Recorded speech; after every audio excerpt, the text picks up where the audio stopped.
Hello guys, good morning. So another day, another job na naman tayo. Mayroon tayong isang unit dito na kailangan naming palitan ng door, left hand, front and right. Saka kailangan din namin palitan ng fender kasi na-damage siya, nakabangga siya ng there. So ang ginawa namin dito guys ay bago ko nag-decide na palitan, naghanap muna ako ng available parts na same color sa junkyard. So luckily naman nakahanap ako ng same color, so nakakuha ako ng fender, nakakuha ako ng front door at saka rear door. So yan, mas madali kaysa mag body repair ka at ikakabit mo na lang. May minor damage, kunti na lang, touch up na lang to.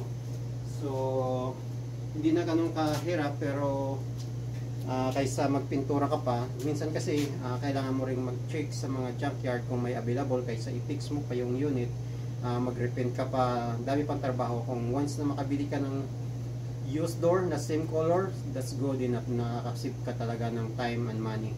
So ganun lang guys, kung sakasakali man na mayroon kayong ganong situation, subukan nyo muna maghanap sa junkyard. Kung makahanap kayo ng same color, mas way better na bilhin nyo yun, kasi laking masisave nyo sa labor and materials. So ito guys, na-damage yung front, rear, tsaka fender, tsaka yung ano nito. Ito yun guys, na-damage din. Pero itong headlight na damage din.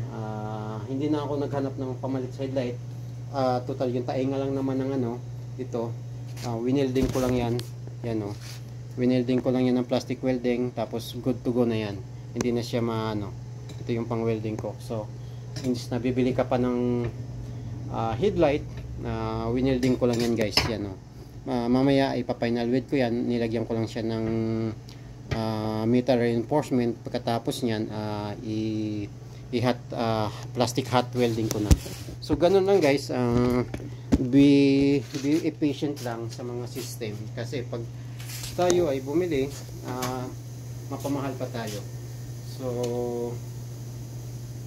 ito na write off to, pero kailangan naming maipasa yung inspection nito. Pero luckily the inspection is only the mechanical inspection muna, wala ng body integrity. So magandang bagay at na-approve sa mechanical lang. So ganun guys, another day, another job. Thank you so much and have a wonderful day.